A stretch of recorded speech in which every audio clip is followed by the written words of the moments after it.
Hi everybody, it's Wiley Nickel. I'm here to talk about the process and steps to attain a 50B domestic violence protective order in Wake County, North Carolina. This is a civil remedy, so it's separate from criminal cases. A lot of people, you get protective orders if there's a charge of assault on a female for domestic violence. This is a process that's civil, so anybody can go and file for a domestic violence protective order if you meet the criteria. And this is, again, not a criminal process. If you violate it, it could lead to criminal punishments. But how do you get a domestic violence protective order in Wake County, North Carolina? So domestic violence is the commission upon an aggrieved party of one or more of the following acts: attempting to cause bodily injury or intentionally causing bodily injury. So, hitting, that's your kind of classic domestic violence, physical fighting; placing the aggrieved party or a member of that party's family in fear of serious imminent physical or bodily injury, or placing the aggrieved party or a member of that party's household in fear of continued harassment that inflicts substantial emotional distress. Those are the three ways. Acts of self-defense do not constitute domestic violence. So if you fall into one of those three categories, you can file for a temporary domestic violence protective order. Then you have a hearing.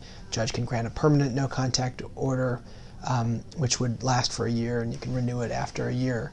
The acts constituting domestic violence must be committed by a person with whom the aggrieved party has or had a personal relationship. And so what that means is, to have a personal relationship, you have to be current or former spouses, people of the opposite sex who live together or have lived together, are related as parents and children or grandparents and grandchildren, have a child in common, current or former household members, so people who live together, and are persons of the opposite sex who are or have been in a dating relationship. So someone that you had just dated just a few times could qualify.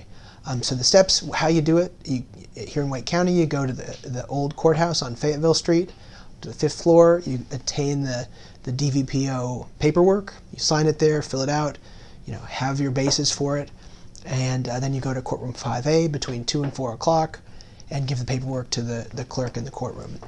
The judge will call you to the stand. You'll be able to say, on your own, with just your side of the story, what happened. The judge will listen and do one of three things. Number one, they can deny your petition. They can say, nope, we're not going to give you a hearing. We're not going to give you a temporary non-contact order. You don't have the right stuff. They can grant a hearing, but not give you a temporary no-contact order, which says, okay, we'll have a hearing, but you didn't provide enough information to get a no-contact order. Then, third thing they can do is they can give you a hearing, and they can give you a temporary no-contact order, which will last for 10 days before they have the hearing. If you get a no-contact order, again, it's only good for 10 days. They've got to have the hearing after 10 days, unless for some reason it gets pushed forward because both parties agreed to it. But you get to put your evidence out. The other party gets their day in court. Once the temporary no-contact order is granted, that earlier step, the police will go and find the other party, serve them at home, work, wherever, with the paperwork, showing that they're not to have any contact with you. The temporary and permanent no-contact orders mean absolutely no contact.